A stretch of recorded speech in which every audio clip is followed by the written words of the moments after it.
ओम शांति। आज साकार मुरली में बाबा का विशेष पतित पावन रूप, बीज रूप, क्रिएटर और ज्ञान का सागर, इन 4 विशेष रूपों में बाबा हमारे सन्मुख उपस्थित हैं। उसमें भी बाबा पतित पावन रूप में बताते हैं कि आत्मा ही आत्मा तुम पतित कैसे बनी हो, तुम्हें किस विधि से आकर के बाबा पावन बनाते हैं, तुम्हें स्मृति दिलाते हैं कि तुम आत्मा पहले कैसे पावन थी और क्यों पावन थी, कैसे पतित बनी और पतित बने की तुम्हारे क्या निशानियां थी और अब तुम कैसे पावन बन रही हो। और पावन जब बनती जाती हो तो पावन बनने की फिर तुम्हारी निशानियां या लक्षण क्या होंगे। और उसके साथ में बाबा विधि बताते हैं कि बच्चे, जो गीता में विशेष है वर्णन, मन मना भव या मामेकम याद करो, इसकी गहराई के साथ बाबा आज हमको समझा रहे हैं। उस याद का भी मूल अभ्यास, जिसको आज बाबा कहते हैं बच्चे, वो अभ्यास मासी का घर नहीं है और वो है आत्म अभिमानी स्थिति का अभ्यास। उसकी भी महीनता बाबा समझा रहे हैं। और साथ में बाबा आज याद दिला रहे हैं कि भक्ति में कैसे तुम आत्मा ने वायदा किया था कि हे बाबा, जब आप आएंगे तो हम आप पर बारी जाएंगे। तो अब बाबा उस वायदे को भी याद दिला करके आत्मा में के अंदर पावन बनने की जैसे मोटिवेशन भर रहे हैं। साथ साथ आज बाबा सेवा के सब्जेक्ट के लिए टाइटल दे रहे हैं बादल। तो बादल वो जो बरसे, तो ऐसे सर्विसेबल बनाने की भी बाबा तरीके बता रहे हैं। और संपूर्ण पवित्रता को आज बाबा डबल अहिंसक के स्वरूप में ले जा रहे हैं। तो सुनते हैं बाबा कहे, शांति स्थापन करना व श्रेष्ठाचारी दुनिया बनाना, यह तो एक बाप का ही काम है। बाप कहते हैं, और सब संग बुद्धि का योग तोड़ एक के साथ जोड़ना है। देह सहित जो कुछ भी देखने में आता है, इन सब से बुद्धि योग तोड़ना है। ये विधि है पावन, संपूर्ण पावन बनने की। अब हमको वापस जाना है तो घर को ही याद करना है। अब तुम समझते हो यह है मृत्यु लोक। हम अमर लोक में जाने के लिए अमर कथा सुन रहे हैं। देवताओं को कहा जाता है दैवी गुणों वाले मनुष्य। अभी तुम बच्चों को अच्छी रीति पुरुषार्थ करना है। अब अच्छी रीति पुरुषार्थ माना बाबा कहते दैवी गुण धारण करने हैं। दैवी गुण किसको कहा जाता है वह भी समझाया जाता है, क्योंकि गुण क्या होते, दैवी गुण क्या होते, वो खुद बाबा आकर के समझाते कि संपूर्ण निर्विकारी जरूर बनना है। दैवी गुणों का मुख्य गुण है संपूर्ण निर्विकारी। जहां तहां तुम देखेंगे पवित्र के आगे अपवित्र माथा टेकते हैं। सतयुग में है ही पवित्र, तो वहां मंदिर नहीं होते हैं। फिर जब पुजारी बनते हैं तो मंदिर बनाते हैं, क्योंकि जब आत्मा अपने पावन या पूज्य स्वरूप से पुजारी बन जाती है, कंप्लीट देही अभिमानी सतो प्रधान स्टेज से देह अभिमानी बन जाती है, तो वह औरों के आगे माथा टेकती है। और जो पावन थे वही फिर पतित बनते हैं। यह है जन्मों के तुम्हारा अंतिम जन्म।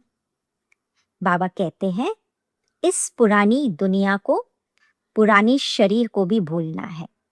तो पावन बनने के इस प्रोसेस में बाबा समझाते बच्चे, तुम्हें पुरानी दुनिया को और सबसे नजदीक जो तुम्हारे यह पुराना शरीर है उसको भी भूलना है।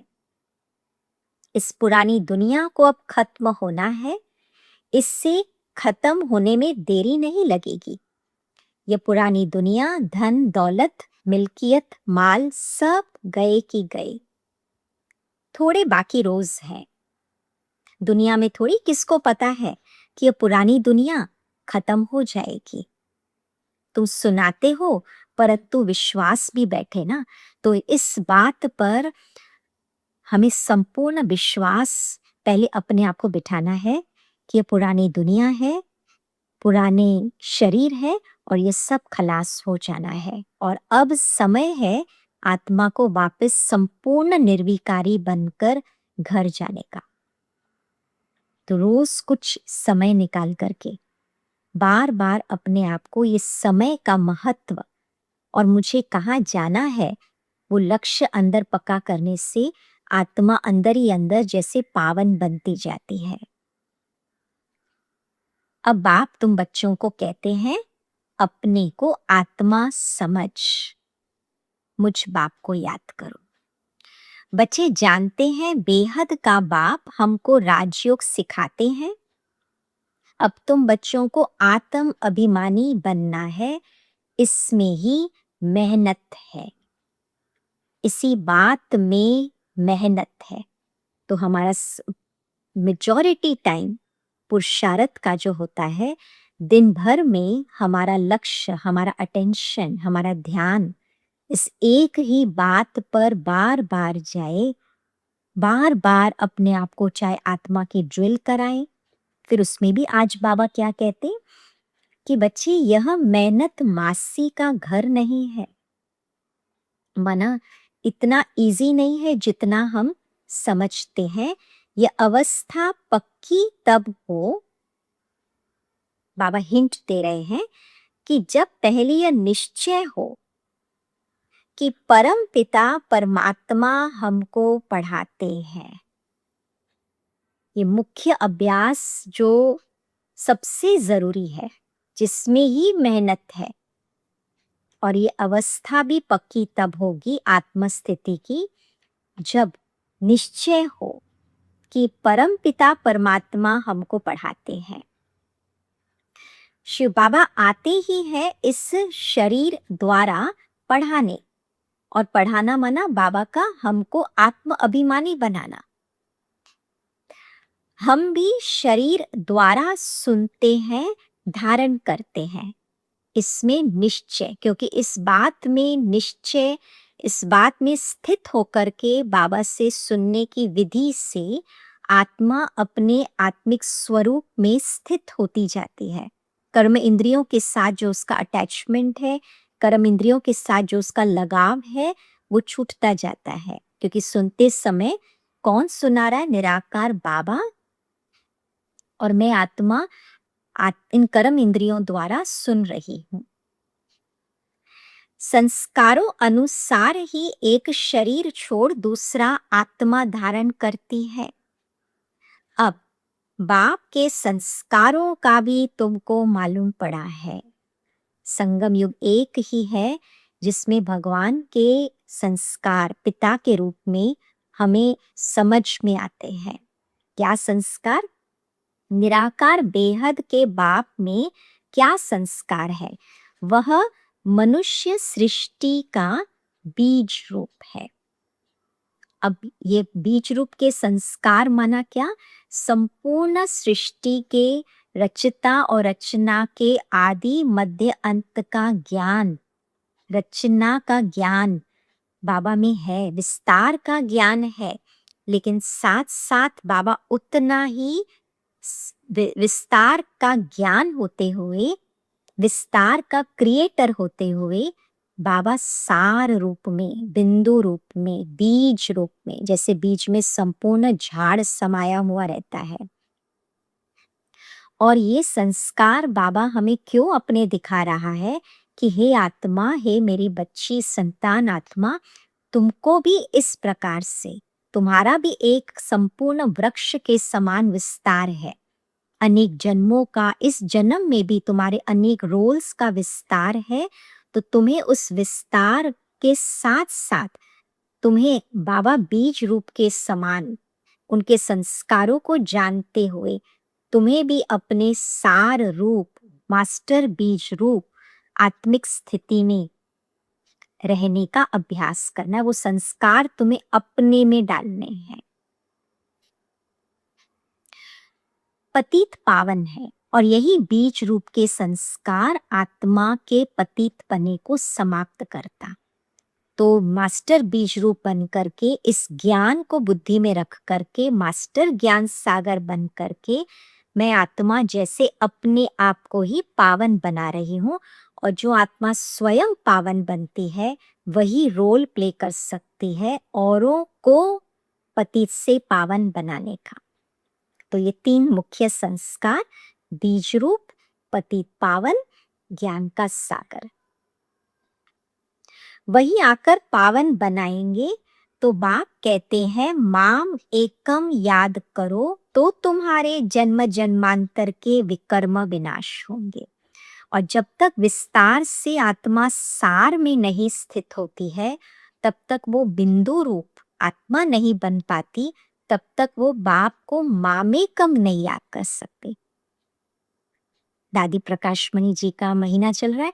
दादी हमेशा हमको क्लास के समय पूछती कि बाबा क्या कहता है, माँ में कम कहता है या दो कम कहता है या त्रिकम कहता है। माना दो, एक को ही याद करो या दो को भी याद करो चलेगा, 3 को भी याद करो चलेगा। तो अगर बुद्धि विस्तार में है तो उस विस्तार में से 2 या 3 की स्मृतियां भी तो मिक्स हो जाती है। इसलिए मास्टर बीज रूप बिंदु सार युक्त संस्कार अपने अंदर धारण करने हैं। अब बच्चे जानते हैं बाबा हमको सहज रास्ता बताते हैं, समझो तो बहुत सहज है। कहते हैं मन मना भव, देह सहित देह के सब धर्मों को छोड़ अपने को आत्मा समझ मुझ परमपिता परमात्मा को याद करो। याद को ही कहा जाता है योग अग्नि, क्योंकि जब आत्मा बिल्कुल सब बातों के विस्तार से अपने आप को समेटकर आत्म रूप में एक मैं और एक मेरा बाबा, तो केवल एक बाबा की याद के लगन में रहती है, तो वो योग की कनेक्शन, याद का कनेक्शन अग्नि का काम करता है। उस अग्नि में आत्मा के अंदर के खाद, अनेक जन्मों के विकर्म या अनेक जन्मों का जो पतितपना अंदर छिपा हुआ है वो खत्म होता जाता है। तो पहले तो जब यह समझें कि यह बेहद का बाप है, बाप भी है, टीचर भी है, सिखा भी रहा है और सतगुरु भी है, गति सदगति के लिए श्रीमत भी दे रहा है। तो ये मन मना भव मामे कम याद करो, बाप की समझानी भी है, बाप की पालना भी है और बाप की श्रीमत भी है। यह पक्का निश्चय चाहिए। फिर बाबा कहे प्रजापिता ब्रह्मा द्वारा शिव बाबा रचना रचते हैं तो वह क्रिएटर ठहरा। अभी चौथा संस्कार बाबा का, क्रिएट भी करते हैं। ब्रह्मा के द्वारा स्वर्ग रचते हैं तो जरूर बच्चों को स्वर्ग का वर्षा देंगे। तो फिर क्या, यह फैमिली हो गई, क्योंकि फैमिली की फीलिंग से वैश्विक कुटुंब, विश्व कुटुंबकम जो कहा जाता, तो एक पिता की याद टिकती है, क्योंकि हम सब एक ईश्वरीय फैमिली के हैं। तो बाबा कहे बाप, बच्चे, बच्चियां और दादा, ब्रह्मा भी है, शिव भी है, वह है रचयिता, क्रिएटर। निराकार है तो बच्चों को वर्षा कैसे देंगे, तो ब्रह्मा द्वारा वर्षा देंगे ना। यह तुम्हारे बाप का घर है, तो घर की फीलिंग, फैमिली की फीलिंग, हाँ, क्रिएटर के कि मैं क्रिएशन हूं और सब आत्माएं क्रिएशन है, उस फीलिंग से भी आत्मा पावन बनती जाती है। फिर बाबा कहे देखो हम उस एक बाप को ही याद करते हैं, भक्ति मार्ग में गाते हैं कि बाबा आप आएंगे तो हम वारी जाएंगे। बाबा में बिल्कुल कई जन्म पहले की हुई भक्ति के समय किए हुए वायदे बीच बीच में इसलिए याद दिलाते हैं कि हे आत्मा, तुमने ही वायदा किया था और अब देखो वायदे को पूरा करने का ये समय है। हम उस एक बाप को ही याद करते हैं, भक्ति मार्ग में गाते हैं, तो हम आत्मा अब इस देह को छोड़ आपके साथ चली जाएगी। आपके बनेंगे तो जरूर आपके साथ ही जाएंगे। सगाई करते हैं तो साजन साथ ले जाएंगे ना। ये शिव साजन भी कहते हैं, हम तुमको इस दुख से छुड़ाए सुखधाम में ले जाएंगे। तो संगम युग पर बाप टीचर सतगुरु है। एक और संबंध आज बाबा अनुभव करा रहे हैं पति से पावन बनाने के लिए कि हे आत्मा, तुमको ये याद है कि तुमने ही कहा था तुम बाड़ी जाएंगी, जब मैं आऊंगा तो अब मैं तुम्हारे सन्मुख हूँ और अब तुमको वो शिव साजन पावन बना करके साथ में अपने घर ले जाएगा। तो पावन बनने की उड़ान महसूस होती है। अब बाबा कहे, जिनका बाबा से योग नहीं, प्यार नहीं, वह तो जैसे खाली बादल है। अब सर्विस, बाबा ने हमको संपूर्ण पावनता की फीलिंग के बाद में बाबा कहते हैं, अच्छा बच्चे, अब तुमको बादल बन करके गरजना है, बरसना है।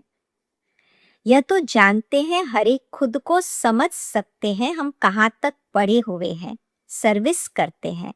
अगर बादल भरा हुआ है और बरसे नहीं, ज्ञान है, अंदर समझ है, बुद्धि तक समझ है, पर अगर अंदर बाबा कहते हैं तुम बरसते नहीं हो, तो वह बादल ही क्या काम का। हरेक को अपनी समझ चाहिए। फालतू देहाभिमान के नशे में रहेंगे तो ऊंच पद हमेशा के लिए गवा देंगे। तो बाबा कहते हैं कि ऐसा चेक करो, ये भी संगम युग पर संपन्न बनने के इस जर्नी में खुद को चेक करना है कि बाबा का ज्ञान केवल मेरे बुद्धि तक है, सुनाने तक है, या फिर मैं आत्मा उसका स्वरूप बन करके औरों को भी बादल बन करके बरसती हूँ, औरों को भी वैसे अनुभव कराती हूँ। जिसको बाबा एक और इम्पोर्टेंट बात वरदान के रूप में बताते कि बच्चे, करना और कहना, इन दोनों को समान बनाओ। और जब तुम ये दोनों काम साथ में करोगे, जो बाबा कहता वो तुम करते हो और फिर तुम खुद करते हो और फिर तुम कहते हो, तो ऐसी सेवा को बाबा डिफाइन करते हैं क्वालिटी वाली सेवा। और ऐसी आत्मा को बाबा टाइटल देते हैं सच्चे सेवाधारी। अब फिर बाबा अव्यक्त इशारा संपूर्ण इस मास में रोज बाबा कोई न कोई अंदर छिपे हुए अपवित्रता के बीज को समाप्त करने की प्रेरणा देते हुए हाईएस्ट संपूर्ण स्थिति, संपूर्ण पवित्र स्थिति जो आत्मा की कल्प पहली वाली थी, तो संपूर्ण पवित्र स्थिति, स्वच्छ स्थिति को भिन्न भिन्न तरीके से उस बीज को महसूस कराते हुए उस बीज को समाप्त करवा रहे हैं।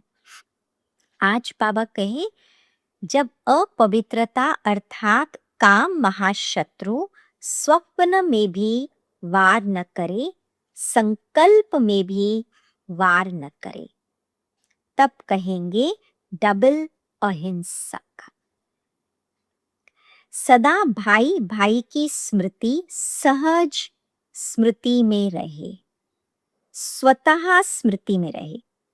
कभी अपनी संपूर्ण स्टेज से, अब संपूर्ण स्टेज माना मुझ आत्मा को सदा अपना आत्मिक स्वरूप, बिंदु स्वरूप, चमकता हुआ सितारा का स्वरूप ये याद रहे, और मुझ आत्मा का अन्य आत्मा भाइयों के साथ ये स्मृति कि मैं आत्मा और अन्य आत्माएं तो हम भाई भाई हैं, यह स्मृति अगर है तो बाबा कहे यह तुम्हारी संपूर्ण सतो प्रधान स्टेज है। कभी अपनी इस संपूर्ण सतोप्रधान स्टेज से नीचे गिरकर अपना घात नहीं करा। अपना घात करना माना अपनी संपूर्ण सतोप्रधानता का घात करना, नाश करना। आत्मा के असली गुण स्वरूप और शक्ति स्वरूप स्थिति से नीचे आना माना भूल जाना, विस्मृत होना। बाबा कहे यह भी पाप के खाते में जमा होता है। सूक्ष्म पाप है ये, सूक्ष्म पाप के खाते में जमा होता है। तो चलें आज के मुरली से सिद्धि स्वरूप स्टेज है। बाबा के ये 4 मुख्य संस्कार, ज्ञान का सागर, पतित पावन, रचयिता, क्रिएटर, इन संस्कारों को मास्टर बीज रूप, इन संस्कारों को अनुभव करते हुए मैं आत्मा भी मास्टर बीज रूप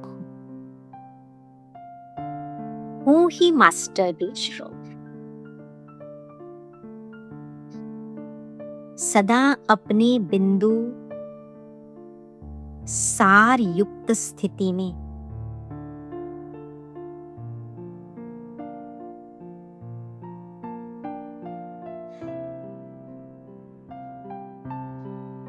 उसी बीज रूप बिंदु स्थिति से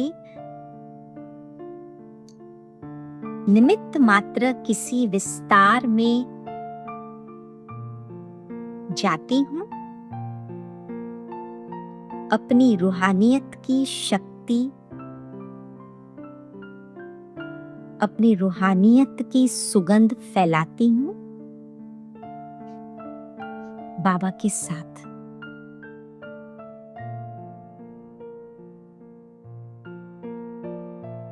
और सहज फिर से अपनी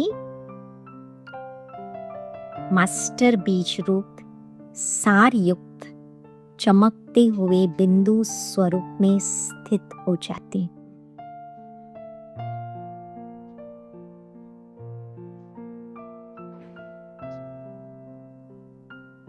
माम एकम याद की लगन में स्थित।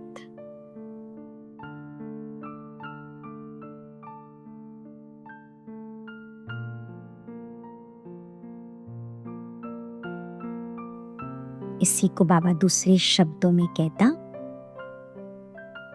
बच्चे आना और जाना।